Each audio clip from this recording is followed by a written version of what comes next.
Bah déjà pour commencer, merci à toi de Et quand- m'accorder du temps pour répondre à quelques questions. Avec Et plaisir. j'aimerais pour débuter cet interview, cet entretien, de faire un petit retour en arrière sur l'activité scénique du groupe pour Grand Guignol Orchestra.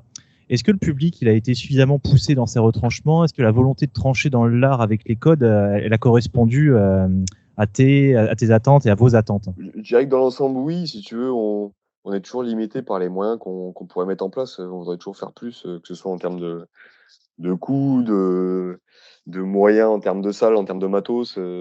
On a beaucoup d'idées, mais après, faut les retranscrire. Donc, vu les moyens, enfin voilà, vis-à-vis des moyens qu'on a mis en place, on est plutôt satisfait du résultat. Après, ça dépend forcément du répondant que tu as en face de toi, et ça, c'est hyper variable, que ce soit en fonction du public, de l'horaire de la salle et de l'état, du taux d'ébriété des gens qui sont en face de toi. Donc, on a eu des expériences plus ou moins intéressantes. Mais dans l'ensemble, plutôt agréablement surpris par rapport à ce qu'on aurait pu, à ce à quoi on aurait pu s'attendre, quoi. Ah, fort bien, parce que c'est vrai que d'un groupe qui au départ n'était pas prévu ou pensé en tout cas pour le live, se voir porter sur scène, c'est toujours un pari à prendre. Oui, alors après, nous, on a pris le parti de pas retranscrire sur scène, si tu veux, les albums, parce que c'est très souvent ce que les gens attendent. Ils s'attendent à écouter l'album avec un peu d'image dessus. Là, le parti qui a été pris, c'est clairement de complètement modifier les compos pour être transcrites en live, et en se donnant le maximum de liberté possible. Donc, on s'est donné aucune limite en termes de modification des morceaux, d'instruments, de composition, de structure, pour avoir le plus d'impact et de facilité à le jouer sur scène, quitte à se laisser pas mal de liberté et de passage d'impro pendant le set. Donc, et le tout en prenant le parti de rester organique, en utilisant des vrais instruments, quoi. Parce que la logique, si tu veux, aurait été de sampler tout ce qu'on pourrait pas jouer par limite d'instruments, et puis d'appuyer sur des boutons pour les lancer pendant le live, et en jouant au clic. Mais nous, on a pris le parti inverse, quoi, de justement de ne jouer qu'avec des instruments réels, quitte à se limiter et à minimiser les morceaux. Mais au final, ça permet d'avoir deux lectures de PN, une lecture studio, album, très complexe, complète, et mais qui est jouable, parce que justement en studio, tu arrives à maîtriser tous les détails en termes de mix, ça fonctionne bien. Et une version de PN, je dirais pas minimaliste parce qu'on est loin de ça, mais beaucoup plus simple, et qui permet de beaucoup mieux prendre en live, quoi. Parce que les gens comprennent un peu mieux ce qui se passe que s'il y avait beaucoup plus de bordel, quoi. Donc ça s'adresse à deux publics différents et avec deux lectures différentes, et je trouve que c'est pas plus mal. C'est ça, ça donne un côté très organique au concert. Pour ainsi dire, j'ai dû vous voir 3 ou 4 fois pour cette D'accord. tournée-là, et à chaque fois, oui, c'était un spectacle différent, c'était une autre approche. Parlons maintenant de Douze Fanges, de Charles Latraîné, sans avoir même besoin de voir la pochette. L'évocation du compositeur de Narbonne nous fait voyager dans le temps, vers les années 40, le début du XXe siècle, en Rance France. Est-ce que tu peux évoquer ce thème et comment les clowns ont-ils quitté la piste du cirque pour partir en ville? Alors effectivement, Grand Guignol assumait clairement le côté fête foraine et cirque malfamé, à tel point qu'on a adapté l'imagerie sur scène en se déguisant en vieux clown clochard. Et ça a vraiment bien pris, mais on souhaitait pas être catalogué là-dedans, en étant ancré dans un cirque black metal qui plaira à tout le monde. Et pour éviter de se limiter à ça, on cherchait vraiment, enfin, on ressentait le besoin d'apporter une certaine fracture à l'imagerie, principalement, hein, parce que musicalement, on n'a pas de grosse culture non plus. Mais on sentait le besoin justement voilà, d'aborder un autre thème, mais finalement, c'est ce qui. Chaque album de PN travaille un concept un peu différent, donc on n'est pas trop différent en ça sur cet album. Et néanmoins, je dirais pas qu'on ait quitté le cirque, cet aspect-là restera toujours. en part caché, je dirais, en face d'ombre du groupe, et puis il ressortira quand il y aura besoin de le faire ressortir. Mais là, on a donc travaillé cet aspect vieille France, hein. Le côté franchouillard a toujours été présent chez PN, et là, on le Mmh. fait ressortir un peu plus que sur les autres albums, mais il a toujours fait partie intégrante du projet. Et le doux nom évocateur de 12 franges, effectivement, avait pour but de mettre en premier plan cet aspect-là. Heu, quant au côté temporel, on cherche pas à reproduire une réalité fidèle historique, de quelque période que ce soit. Donc années 40-20, ouais, fin 19e, début 20e, c'est plutôt l'idée. Après, quand on met du Maïté ou du Poulvord ou qu'on mélange tout, on a bien conscience que on cherche pas à être très rigoureux Mmh. dans l'aspect historique, mais l'idée était plutôt effectivement de se replonger dans le vieux, dans l'ancien, et dans un côté maladif, un peu plus dégueu, et dans une période où on était un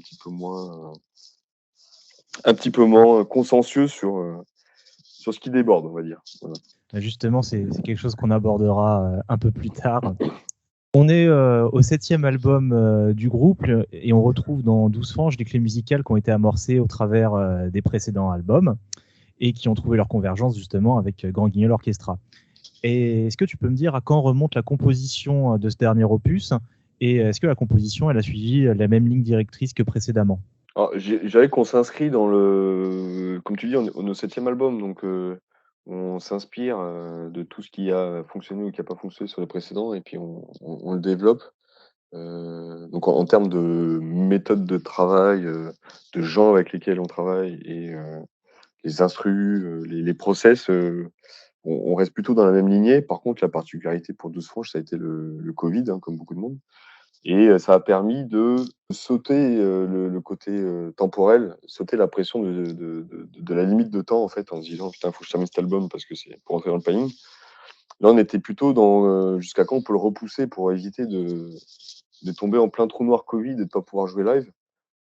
Bon, bah, manque de peau, il revient, quand il y en a plus, il y en a encore, et bon, on tombe dedans, mais heu,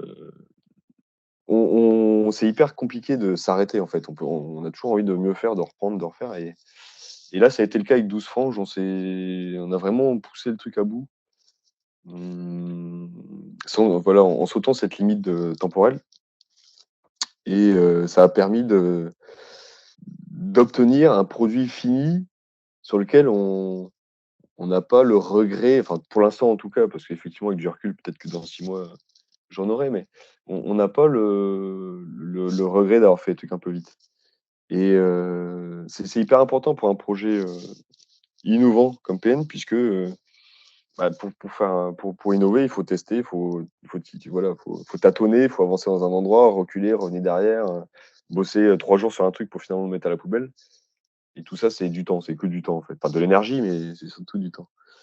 Donc la particularité de 12 franges par rapport aux 12 albums, c'est ça. C'est vraiment le on se donne, on se donne pas de limite de temps. Après, à quand remontent les premières compos? J'ai envie de dire à la fin de Grand Guignol, quoi. C'est-à-dire qu'on est toujours un petit peu dans la on parle de compos, mais si tu veux, pour faire un album, tu as la recherche de références, de jeux de mots, d'écriture, de graphisme, Mhm. c'est un tout qui prend, beaucoup de temps en termes de recherche, si tu veux, et donc ça, c'est des choses qui se travaillent tous les jours, quotidiennement. Il y a pas vraiment de début ou de fin, il y a plutôt on se crée un catalogue et puis on pioche dedans, en fonction des thèmes qu'on veut aborder, quoi. Ah, tout à fait. Ce que j'ai pu relever dans ce nouvel album qui change à mon sens sur les précédents, c'est l'utilisation de nombreux samples. D'ailleurs, la source pour ces samples-là, elle est plus que difficile à tracer. Je propose Lina peut-être. Oui, alors c'est vrai qu'on n'est pas hyper sympa, chez PN, on cherche pas à faciliter la tâche, mais c'est le côté oignon, en fait, avec toutes les couches superposées de lecture, et je pense qui compte, et enfin, personne n'est capable de comprendre les albums dans leur globalité, c'est impossible à part moi. Mais c'est pas par manque de compétences, c'est parce qu'on facilite pas la tâche. Et c'est hyper facile de cacher des choses sous les couches sans que les gens les trouvent. Mais je pense qu'il y a rien de plus glorifiant et de plaisant que d'arriver à reconnaître un morceau, une référence, ou tu vois, tu regardes un film qui putain, mais c'est ça qu'ils avaient mis, tu vois. Il y a rien de plus glorifiant que ça. Et oui, le nombre de références dans PM, que ce soit mélodique, les samples, les textes, les jeux de mots aussi, ils sont vraiment multiples. Et il y a un gros travail de recherche pour qui veut se lancer là-dedans. Vu que tu abordes justement les textes, c'est cette question-là qui arrive. C'est les textes, moi, de cet album, je les trouve toujours aussi crus et emplis de jeux de mots, mais ils me semblent pour autant plus incisifs. Est-ce que les différentes périodes de confinement et d'atmosphère un peu nauséabonde qu'ont ponctué notre quotidien, ça n'a pas joué un peu un rôle dans l'écriture? Peut-être, oui, peut-être l'exaspération de certains termes. Je dirais que c'est pas tant pas l'air du temps, ni le Covid, mais pas tant la difficulté de la période que les réactions qu'elle génère qui qui sont en réponse à ça. Aujourd'hui, si tu veux, il y a PN, c'est un peu facile, mais on cherche avec PN à déconstruire les idées reçues, les ordres établis, le conformisme ambiant. Et aujourd'hui, on prend un malin plaisir à se foutre ouvertement de la gueule des gens qui sont remplis de certitudes. Voilà, notre pain quotidien, c'est les gens remplis de certitudes. Et, euh, et que les airs, que les Covid, que les difficultés comme ça créent en multiplicité sur le net, en fait. Enfin, sur le net ou ailleurs, mais je veux dire, c'est dans des périodes comme ça qu'on a une multiplication de, de, de, de sauveurs de l'humanité qui déboulent toutes les minutes. Donc, ouais, c'est peut-être effectivement qu'inconsciemment, les textes relativement violents ont été écrits en réponse à ces interventions multiples de gens certains et sur deux, avec un projet à défendre. Voilà. Eux, ils ont un projet à défendre, nous, on a un projet à découper.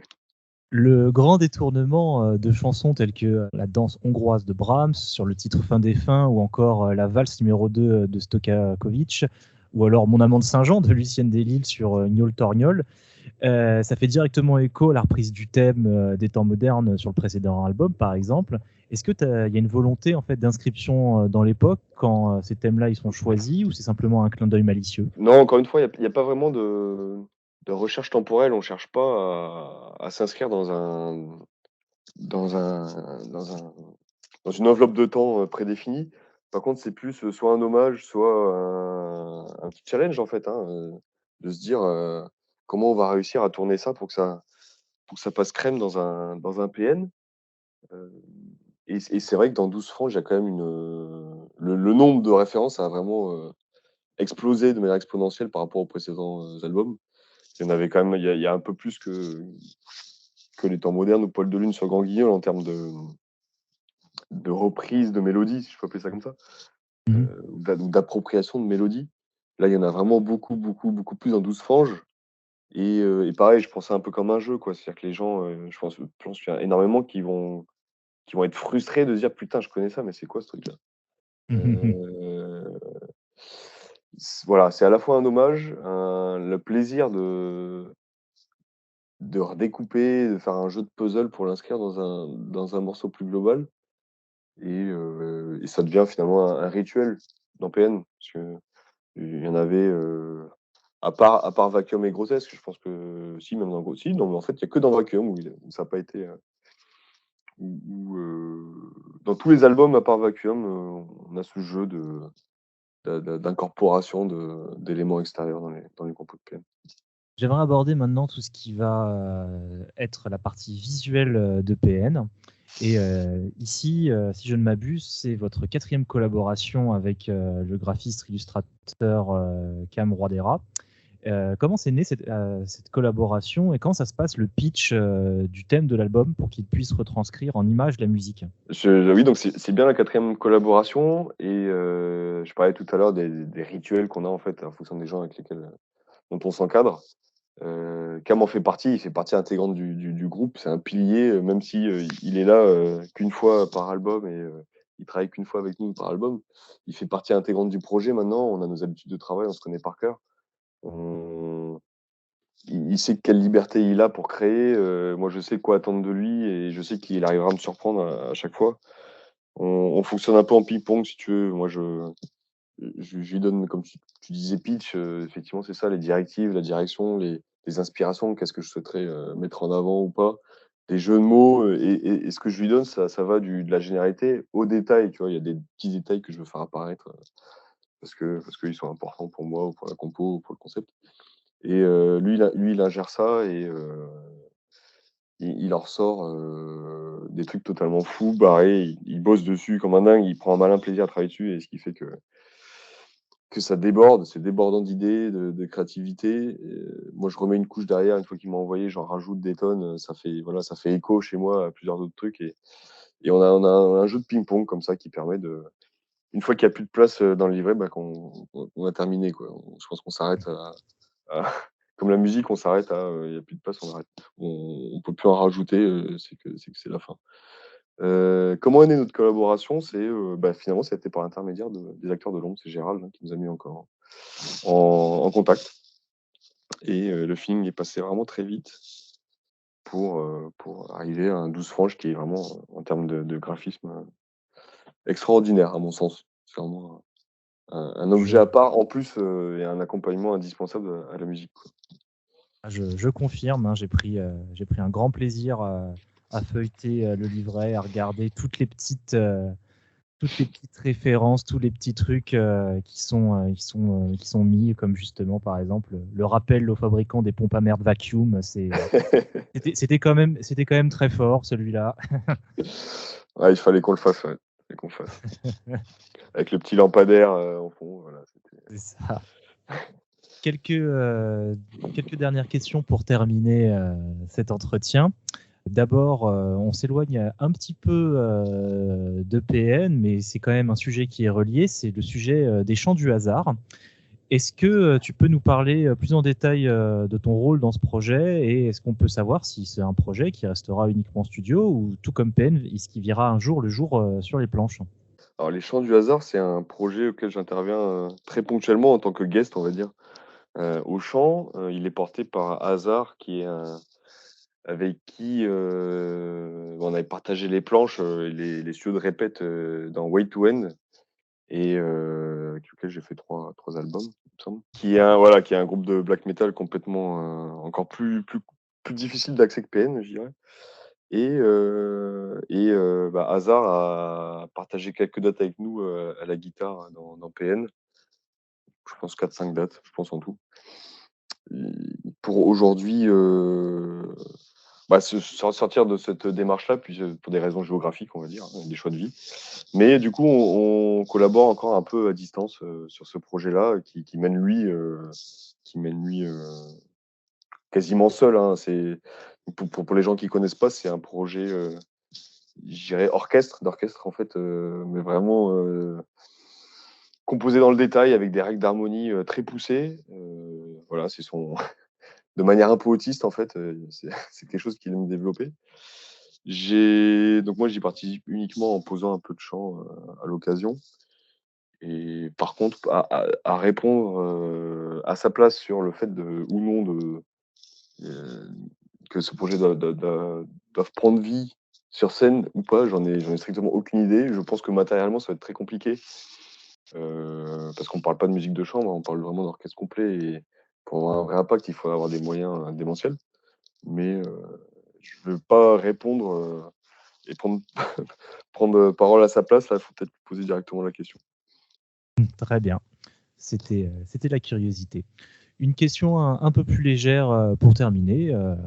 En dehors de PN, comment tu occupes ton temps? Alors moi, j'ai une vie, très, professionnellement très, très, exigeante, donc j'ai très peu de temps à moi Et si tu veux, PN, ça m'occupe ou je lui consacre du temps très tôt le matin. Je me lève plutôt tôt pour ça, en fait, entre 4h et 4h30. Et je dois bosser 1 ou 2 heures. 2 heures, c'est quand j'ai le temps. Mais sur le projet, donc malheureusement, c'est un peu triste à dire, mais j'occupe principalement mes journées avec mon taf, qui est très passionnant et qui n'a rien à voir avec la musique. Et le reste du temps, je le passe sur PN, on va dire. C'est un peu pour, pour résumer un peu ma vie, je pense qu'on peut dire ça. Voilà, c'est un peu triste exposé comme ça, mais j'ai une vie très passionnante. L'important, c'est que elle te convienne surtout. Exactement, tout à fait. Eh bien, pour terminer, je te laisse les derniers mots et je te remercie pour cet entretien. Bah, merci à toi de m'avoir reçu. J'espère qu'on pourra communiquer et échanger autrement que par Skype, mais plutôt en vrai, hein, en chair et en os, sur un parquet. Et puisque finalement, tu sembles être un fidèle à nos concerts, j'espère qu'on pourra se recroiser très très très rapidement en vrai sur scène. Et on travaille à ça. J'espère que nos plans seront pas déjoués par Omicron. Voilà. Je te remercie et bon courage pour la suite des entretiens. Ça marche, merci à toi. Bonne continuation. À plus.